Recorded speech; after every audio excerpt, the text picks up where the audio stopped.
got up and I just feel like I didn't save her.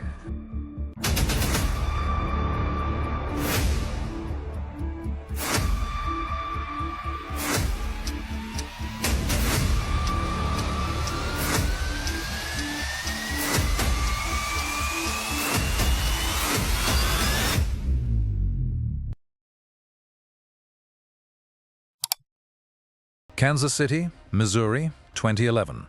The house at 3620 North Lister Avenue wasn't remarkable. A small, one-story home painted a fading shade of blue. The kind of house most people would drive past without noticing. Families lived there. Children played there. Life went on quietly. And inside that house lived a little girl named Lisa Irwin. She was 10 months old. Blonde hair. Bright blue eyes. 2 tiny bottom teeth that appeared whenever she smiled. Lisa loved following her older brothers around the house. If Blake and Michael were running through the living room, Lisa wasn't far behind, crawling as fast as she could to keep up. She laughed easily, smiled often, and seemed fascinated by everything around her. To her family, she wasn't baby Lisa. She was simply Lisa, the youngest child in a busy household, the center of attention. The little sister her brothers adored. Life wasn't perfect, but it was ordinary. Jeremy Irwin worked long hours as an electrician, often taking overnight shifts to support the family. Deborah Bradley stayed home caring for the children and managing the chaos that comes with raising 3 young kids under one roof. Bills had to be paid. Laundry piled up. Toys never seemed to stay where they belonged. The days felt busy. Normal. The kind of life millions of families live every day. And that's what makes this story so difficult to understand. Nothing about Lisa's life suggested she was about to become the focus of a nationwide mystery. There were no warning signs, no public family disputes, no dramatic events that neighbors would later point to and say, that was the moment something changed. If anything, October 3rd, 2011, looked painfully ordinary. The children played. The television flickered in the background. Dinner came and went. The sun set. And as night settled over Kansas City, the family moved through the familiar routines that happen in homes across America every evening. Baths, pajamas, bedtime. For Lisa, that meant a purple outfit decorated with small white kittens. The pajamas she would be wearing the last time anyone could say with certainty that they saw her. No one knew that, of course. To the people inside the house, it was just another Monday, another work night, another bedtime, another promise that tomorrow would arrive exactly as expected. But sometime before dawn, something happened inside that small blue house. And when the sun came up, one little girl would be gone. October 3rd, 2011, looked like an ordinary Monday. The kind of day nobody remembers until something terrible happens. That afternoon, Deborah Bradley took one of her sons to a nearby store. She bought baby formula, a few household items, then returned home. Later, a neighbor stopped by. The adults talked outside while the children played nearby. Nothing seemed unusual. Nothing seemed important. As evening settled over Kansas City, Jeremy Irwin received a call from work. He left the house shortly after 5 p.m. for another overnight shift. It was a routine the family knew well. Jeremy worked nights. Deborah stayed home with the children. Life moved on. Inside the small blue house, dinner came and went. The boys settled down for the evening. Television flickered in the background. The sounds of a normal family filled the rooms. And sometime before nightfall, Lisa was put to bed. She was wearing purple pajamas decorated with small white kittens. The same pajamas that would later appear on missing person posters across the country. At 10 months old, Lisa depended on everyone around her. She couldn't open doors. She couldn't leave the house. She couldn't disappear on her own. As the night grew later, the neighborhood became quiet. Porch lights clicked off. Cars disappeared into garages. Families went to sleep. Inside the Irwin home, nothing appeared out of place. At least not yet. Hours passed. The house sat in darkness. No alarms sounded. No neighbors reported hearing screams. No one called police. If something happened during those hours, it happened without waking an entire street. Then came the early hours of October 4th. Just before 4 a.m., Jeremy returned home from work. The moment he pulled into the driveway, something felt wrong. The front door was open. Lights were on throughout the house. A window near the front of the home had been opened. It wasn't what he expected to find after a long shift. He stepped inside, called out. No answer. Then he made his way toward Lisa's room and stopped. The crib was empty. Lisa was gone. At first, it didn't make sense. A parent doesn't immediately think abduction. You think you're mistaken. You search the house. You check every room. You call her name. You hope there's an explanation. But there wasn't. Within minutes, panic took over. Jeremy grabbed a phone and called 911. His words were simple. His daughter was missing. By sunrise, police cars were arriving at the house. Neighbors were waking up. Search teams were being organized. And a family that had gone to bed expecting another ordinary morning was suddenly at the center of a nightmare. Somewhere between bedtime and dawn, an 11-month-old girl had vanished. The question was no longer whether Lisa was missing. The question was what happened inside that house during those missing hours.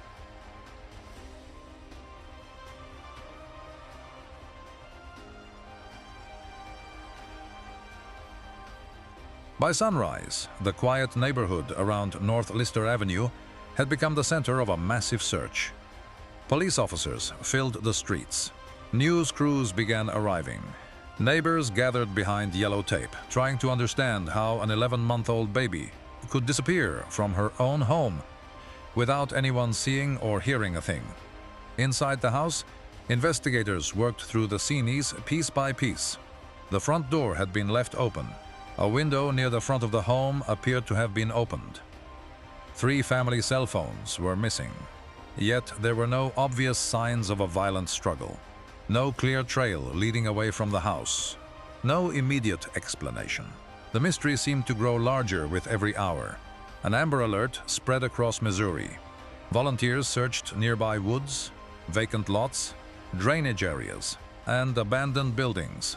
Officers knocked on doors, checked security cameras, followed every tip that came in. And then witnesses began calling. One reported seeing a man walking through the neighborhood around midnight carrying what appeared to be a baby. Another described a similar sight. The details weren't identical, but both accounts pointed investigators toward the same unsettling possibility. If Lisa had been taken, someone may have carried her away on foot.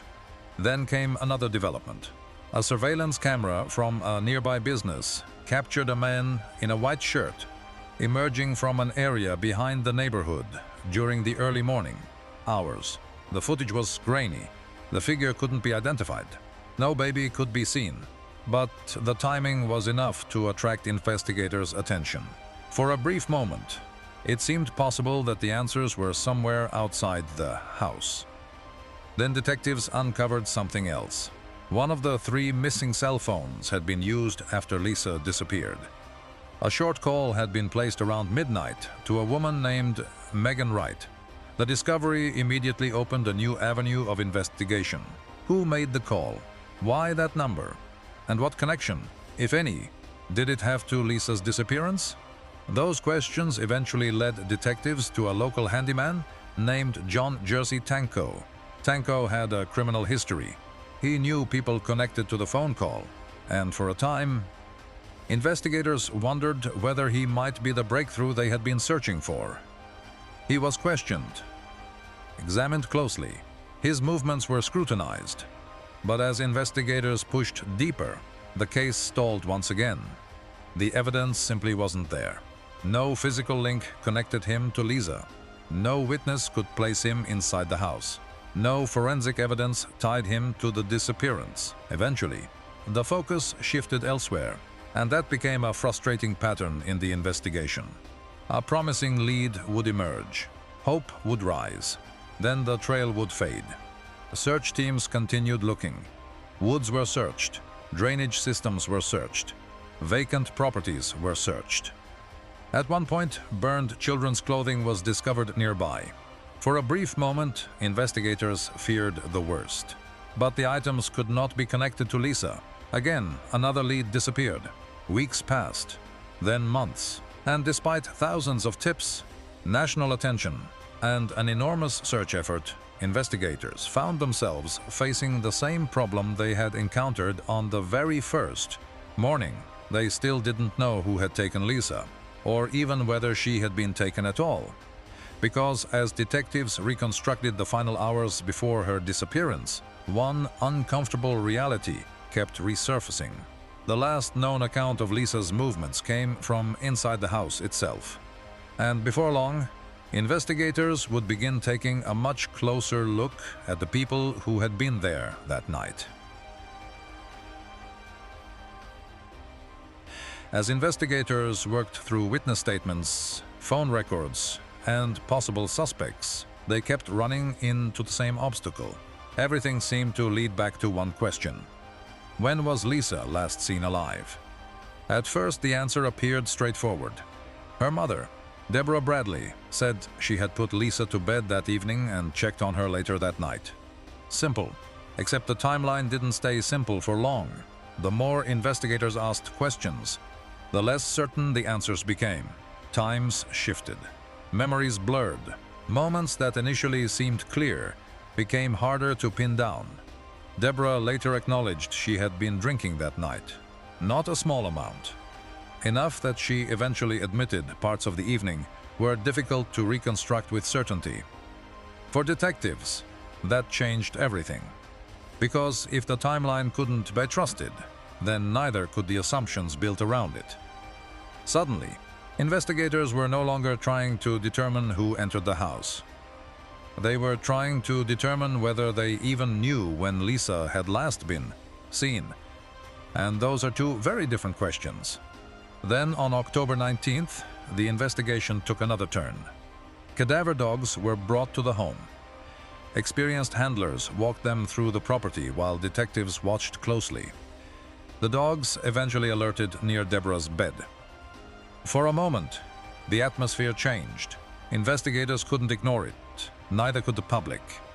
News of the alert spread quickly, and almost immediately, people began drawing conclusions. Some believed it was the strongest indications, yet that something terrible had happened inside the house. Others pointed out an equally important fact. The dogs had found nothing else. No body, no blood, no forensic evidence confirming a death. Just an alert and an unanswered question. The result wasn't clarity, it was confusion. The case seemed to generate suspicion faster than it generated answers. Then came another controversy. Reports emerged that Deborah had not performed well during a polygraph examination. To some observers, that sounded damning. To Deborah, it sounded misleading. She disputed the characterization and maintained that investigators were reading too much into evidence that remained far from conclusive, and that was becoming a pattern. Every new development seemed to divide people rather than unite them. A clue to one person became a coincidence to another. A warning sign became an assumption. A possibility became a conclusion. The investigation was no longer moving in a single direction. It was splitting into competing narratives. Meanwhile, the relationship between detectives and the family continued to deteriorate. Attorneys became involved. Communication became more cautious. Requests were questioned. Interviews became more limited. From law enforcement's perspective, the growing distance felt troubling. From the family's perspective, it felt necessary. Trust was disappearing on both sides. And all the while, the one person at the center of the case remained missing. Lisa. That is what makes this chapter of the story so frustrating. Not because there were no clues. There were plenty of clues. The problem was that every clue seemed to point in two directions at once. A changing timeline, a mother who admitted drinking, cadaver dogs that alerted but found nothing, a disputed polygraph, a family pulling away from investigators. Taken individually, each detail felt important. Taken together, they felt impossible to ignore. Yet none of them answered the question everyone cared about. What happened to Lisa? Instead, they created something else. Doubt. And before long, that doubt began spreading far beyond the investigation itself. Investigators disagreed. Journalists disagreed. The public disagreed. By the end of the first year, the case had become divided between two competing versions of the same night. One pointed outward, the other pointed inward. The troubling part? Neither version could explain everything. And that meant the mystery was far from over. Investigators continued searching for answers. Reporters continued covering the story. Families continued debating what they believed had happened. But as months turned into years, one thing became increasingly clear.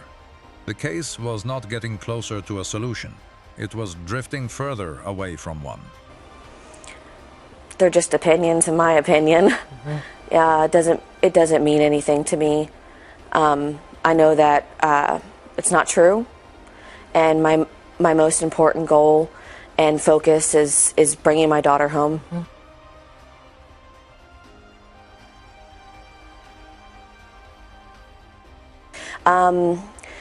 Well, recently we have called up there, and they're saying that there's still at least 2 leads that come in a week, and they check every single one of them.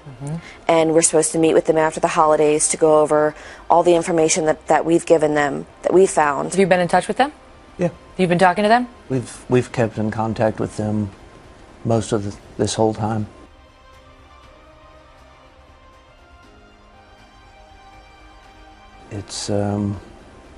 It's pretty difficult. You just stuck in the day-to-day motions every day. The same thing over and over, and try to keep yourself together one more day, make it till tomorrow, and see what happens.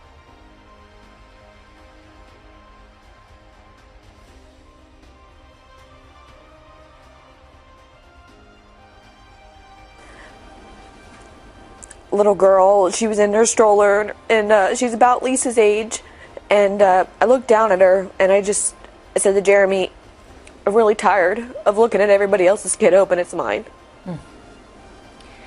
Since the time she was kidnapped, other than we've had to try to stockpile all the gifts and presents and things like that that ourselves and other people, family members have gotten her. You know, she got Christmas, birthday, everything. You know, we get her whenever we go shopping for the boys. We get her stuff too, and so her room's a little like organized chaos. Is it painful to walk by that? Do you get to the point feels where good. You can handle it? It feels good to go in there and smell her,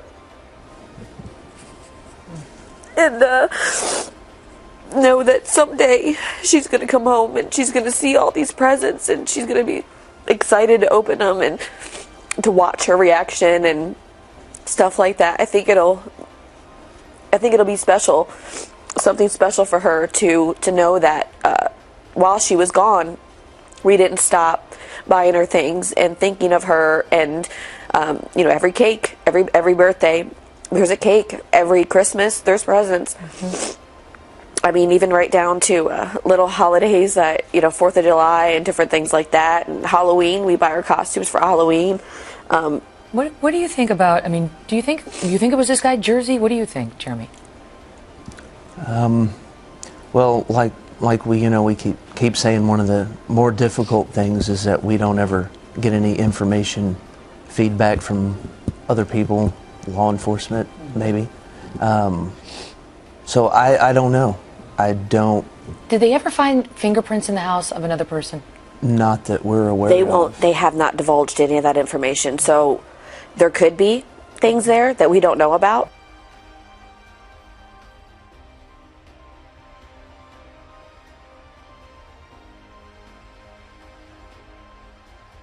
I wish I hadn't been drinking. Because, I mean, I feel like it was planned and they were going to take her, and it was going to happen. But I feel like maybe if I hadn't been drinking, I would have heard something. and got up, and I just feel like I didn't save her. The years kept moving, the case didn't. While investigators debated timelines, evidence, and competing theories, the calendar continued turning without permission. One birthday passed, then another, then another. The crib was eventually taken apart. The toys were packed away, the headlines faded.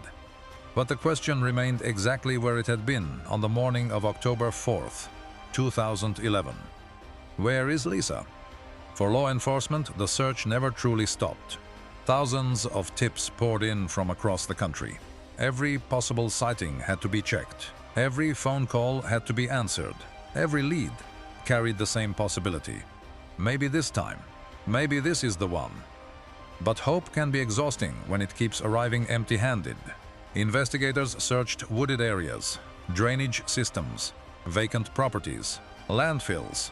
At one point, burned children's clothing discovered nearby briefly raised fears of a breakthrough. It wasn't. Another lead, another dead end. Then came the reports from outside Missouri. People claimed they had seen Lisa in different states, different cities, different lives. A child in one photograph, a young girl in another. Each report created a familiar cycle: attention, speculation, disappointment. The most dramatic example came years later, when a blonde girl discovered in a Romani community in Greece sparked international headlines. For a brief moment, people wondered whether one of America's most famous missing children had finally been found. DNA testing delivered a different answer, not Lisa. The search continued. Other strange leads surfaced over the years. Reports of identity fraud, rumors involving birth certificates, tips that sounded convincing until investigators pulled them apart piece by piece. Again and again, the same pattern repeated itself: the possibility of an answer, followed by its disappearance.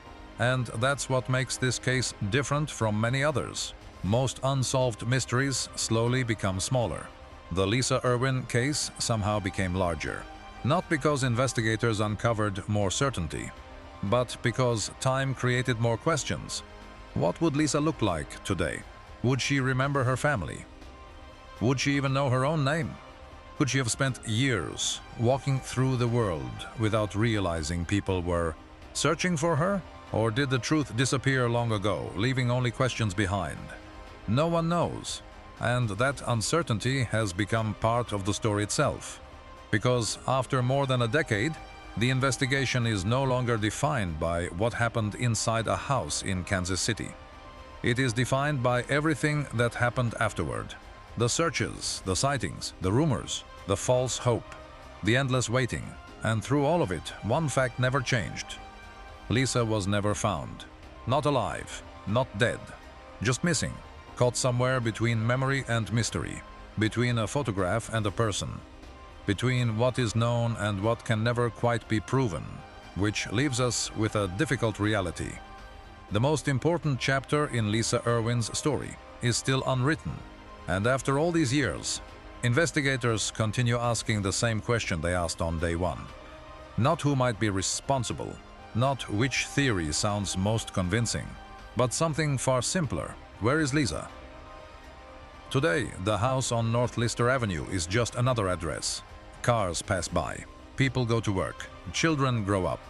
Most mornings begin exactly the same way they did before October 2011. And yet, for one family, time never fully moved on. Because while years have passed, the story never reached an ending. The investigation remains open. Law enforcement agencies continue to accept tips. Age-progressed images have been released over the years, offering a glimpse of what Lisa might look like as she grows older. Not as the baby in the purple pajamas the world remembers, but as a teenager, a young woman, someone who could pass people on the street without ever realizing her face once appeared on television screens across America. That possibility is one reason the case has never completely faded away. Unlike many missing child investigations, authorities have never ruled out the chance that Lisa could still be alive. And as long as that possibility exists, even in the smallest form, the search continues. Rewards have been offered. Tips still arrive. Investigators still follow leads when they can. Because every so often, someone sees a photograph, recognizes a face, remembers something they once dismissed as unimportant, and for a brief moment, hope returns. Not certainty, hope, the kind that refuses to disappear completely. But perhaps what makes this case endure isn't simply the mystery. It's the absence. An 11-month-old child vanished before she had the chance to become who she was meant to be. No first day of kindergarten. No high school graduation, no driver's license, no wedding photos, no life that anyone can point to and say, there she is. Only questions. Questions that have now followed multiple generations. Some of the people who searched for Lisa during those first desperate days are growing old. Some are gone. The children who saw her missing posters have become adults themselves. And still, the most important piece of the story remains missing. Lisa, maybe the answer exists in a memory someone never shared. Maybe it exists in a detail that seemed insignificant at the time. Or maybe the truth has been sitting quietly in plain sight for years, waiting for the right person to recognize it. We simply don't know. What we do know is that somewhere, beyond the theories, beyond the headlines, and beyond the arguments, there is a little girl who never got the chance to tell her own story. And until that story is found, this case remains unfinished. So now I'd like to hear from you. After everything you've seen, what do you believe happened to Lisa Irwin? Do you think someone entered that house and took her? Do you think investigators focused on the wrong people? Or is there another possibility that we've overlooked entirely? Share your thoughts in the comments below. And if you found this case as haunting as I did, consider subscribing. Because sometimes the answer to a cold case comes from the one person who refuses to stop asking questions. And somewhere out there, the truth about baby Lisa may still be waiting to be found.